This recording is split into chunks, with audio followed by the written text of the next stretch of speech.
Question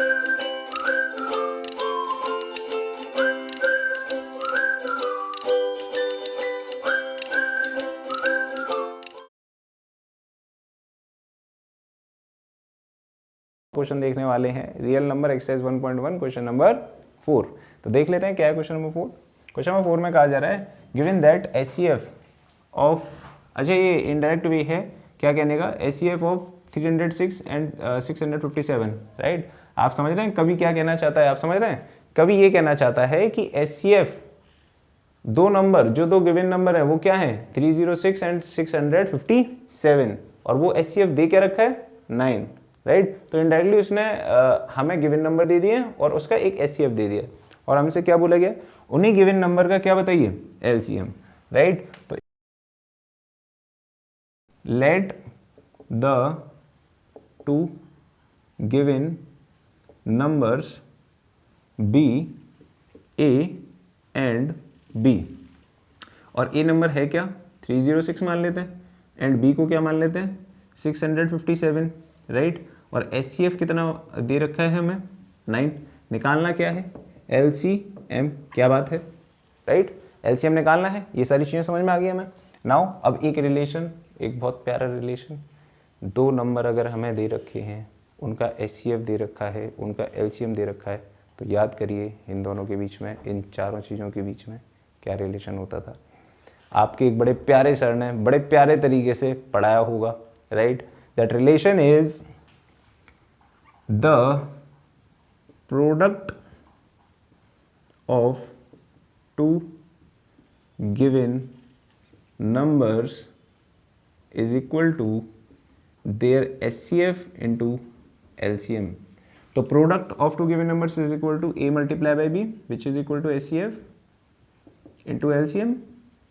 तो a क्या हो जाएगा 306, बी क्या हो जाएगा 657, एचसीएफ कितना है 9, एलसीएम हमें निकालना है, राइट। तो एलसीएम कितना हो जाएगा, LCM is equal to 306 multiply by 657 upon 9। तो 9 से किसी एक वैल्यू कैंसिल आउट कर लेते हैं और एलसीएम निकाल लेते हैं। कितना रहा है 27, 3 टाइम्स जा रहा है, तो ये हो जाएगा एलसीएम 306 मल्टीप्लाई बाई 73, तो इसका मल्टीप्लाई भी अपन कर लेते हैं 73, 306 73,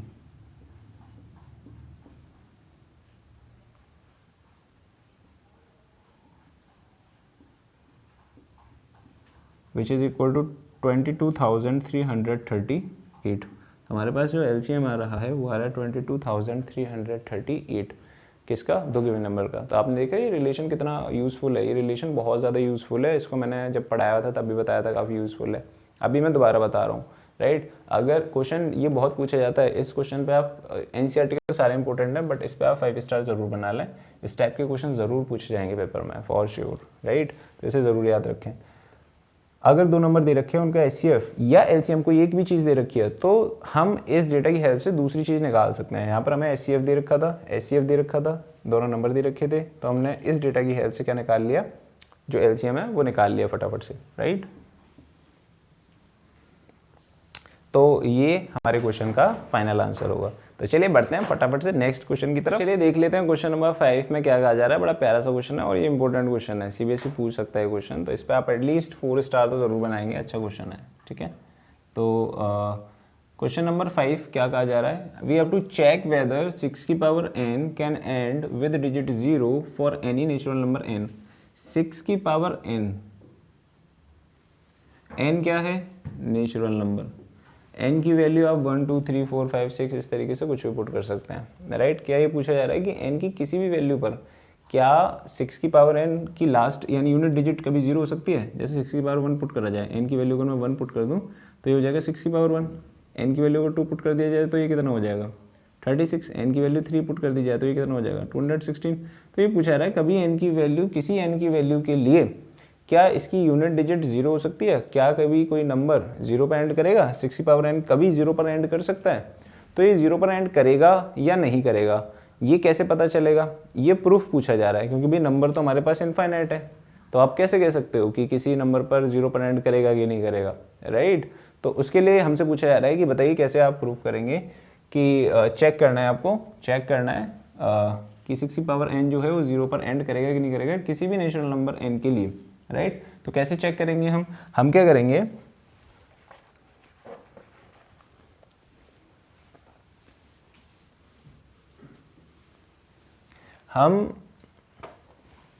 हम एक थ्योरम थी बड़ी प्यारी, जब ये मैंने चैप्टर स्टार्ट करा था तो एक थ्योरम पढ़ाई थी, फंडामेंटल थ्योरम ऑफ अर्थमेटिक, उसका यूज़ करेंगे।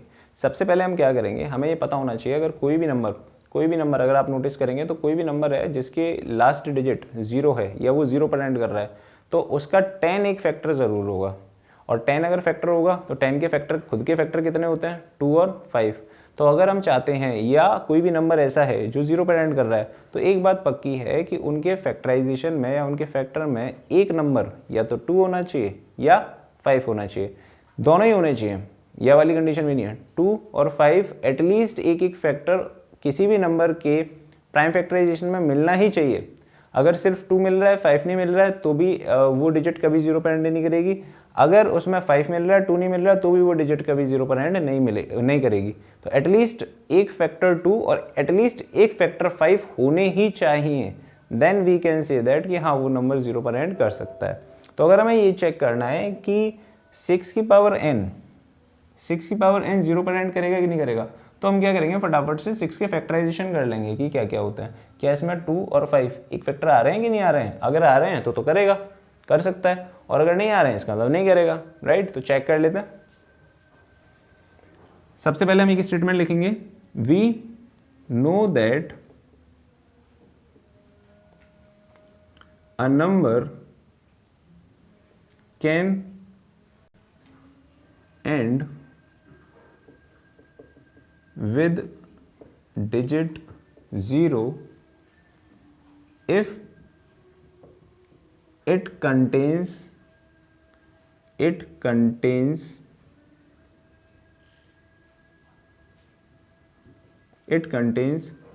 2 and 5 as their prime factorisation. अगर कोई भी नंबर 0 पे एंड कर रहा है तो एक बात तो पक्की है कि उनके प्राइम फैक्टराइजेशन में कम से कम एटलीस्ट 1 2 एक 2 का फैक्टर और एक 5 का फैक्टर होना ही चाहिए। अगर नहीं है इसका मतलब 0 पर एंड नहीं करेगा, वो नंबर कभी भी उसका एंड जो डिजिट होगी वो 0 नहीं होगी, राइट। तो we know that a number can end with the digit 0 if it contains 2 and 5 as their prime factorization, as their prime factor कह सकते हैं, as their prime factors। so फटाफट से हम देख लेते हैं कि 6 की पावर n जो है इसके प्राइम फैक्टराइजेशन क्या होंगे। so पहले 6 के देख लेते हैं। 6 is equal to prime factorization of 6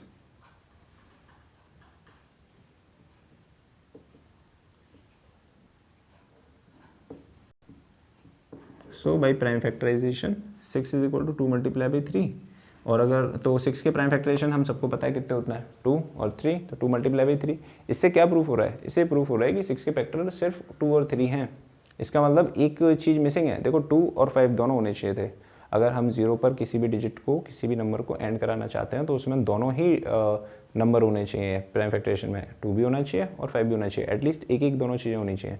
यहाँ पर हमारे पास एक 2 तो है लेकिन एक 5 नहीं है, जिसकी वजह से कभी भी 6 की पावर n 0 पर एंड नहीं कर पाएगा, राइट। तो हम क्या कहेंगे, अगर 6 इज इक्वल टू 2 इंटू 3 है तो इससे हम कह सकते हैं कि 6 की पावर n कितना हो जाएगा, 2 इंटू 3 की power n which is equal to 2 की पावर n इंटू 3 की power n।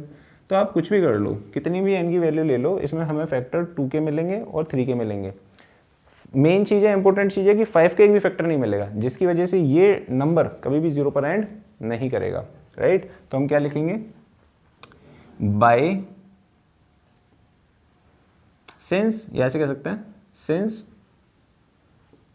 It is clear from the above factorisation क्या कह सकते हैं हम कि हमने अब फैक्टराइजेशन से हम कह सकते हैं कि 6 2 और 3 क्या होंगे, इनके फैक्टर्स हैं 6 के, और 2 और 3 फैक्टर होने के कारण इसमें 5 फैक्टर नहीं है, right. Since it is clear from the अब फैक्टराइजेशन दैट 6 की power n does not contain 6 की power n does not contain 5 as its factor, right? So अच्छा, एक बात और है, फंडामेंटल थ्योरम ऑफ अर्थमेटिक से हम कह सकते हैं कि इसके फैक्टर सिर्फ और सिर्फ यही रहेंगे। फंडामेंटल थ्योरम ऑफ अर्थमेटिक क्या कहती है, वो ये कहती है कि आप कुछ भी ऑर्डर चेंज कर लो, प्राइम फैक्टराइजेशन किसी एक पर्टिकुलर नंबर के सेम रहते हैं। तो bye fundamental theorem of arithmetic हम ये कह सकते हैं कि इनके प्राइम फैक्टराइजेशन कभी चेंज नहीं होंगे, नहीं, कभी भी 5 इसका फैक्टर नहीं हो सकता है, 5 कभी हो ही नहीं सकता है, क्योंकि पूरे फैक्टर में 2 और 3 आ रहे हैं, तो 2 और 3 का ऑर्डर चेंज हो सकता है, लेकिन 5 एज अ फैक्टर कभी नहीं हो सकता है। 6 की power n does not contain 5 as its factor, and by the fundamental theorem of arithmetic,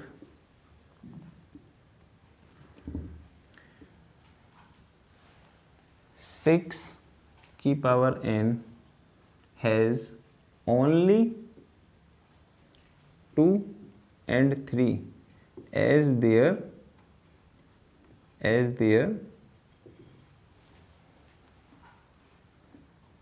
prime factors।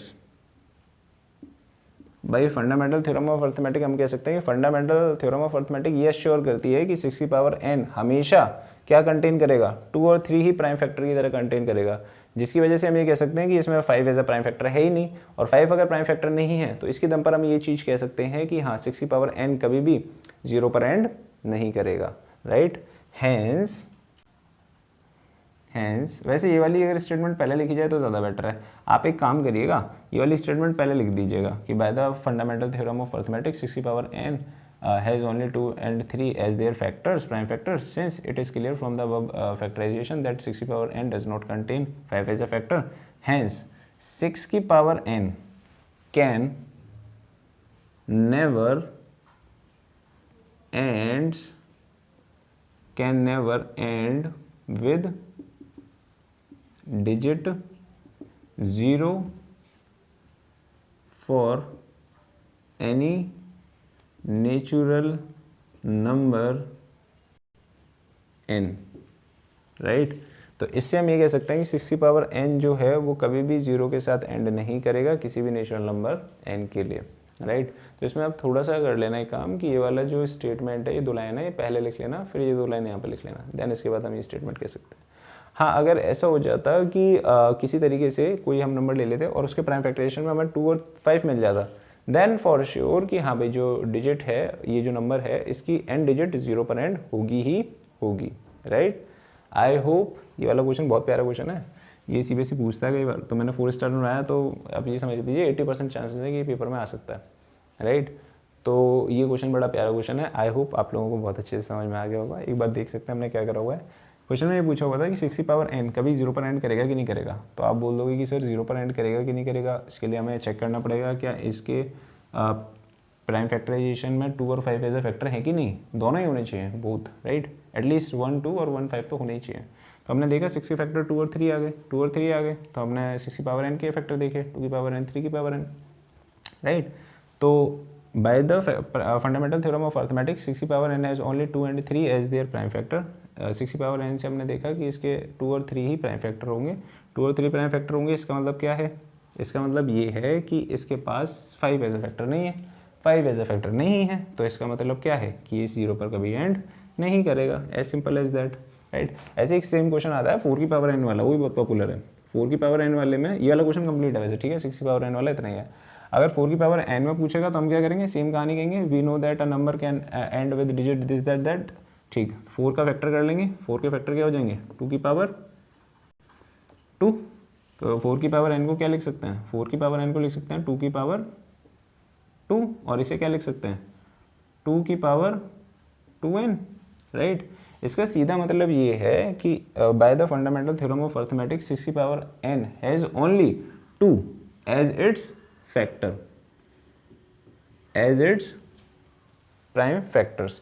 अब 2 ही सिर्फ प्राइम फैक्टर है, जबकि हमें पता है अगर एंड में हम 0 चाहते हैं तो 2 के साथ साथ कौन सा ही प्राइम फैक्टर होना चाहिए, 5 भी होना चाहिए, बट यहाँ पर 5 तो है ही नहीं, तो हम क्या कहेंगे, since it is clear from the above factorisation that 6 की पावर n 4 की power n does not contain 5 as its factor, hence 4 की power n can never end with the digit 0 for any natural number n, as simple as that। बड़ा प्यारा question है ये, right. तो बिल्कुल बहुत प्यारा क्वेश्चन है, इसको अच्छे से समझ लीजिए, ठीक है। एक दो बार रिप्ले करके देखेंगे आप तो अच्छे समझ में आ जाएगा ये।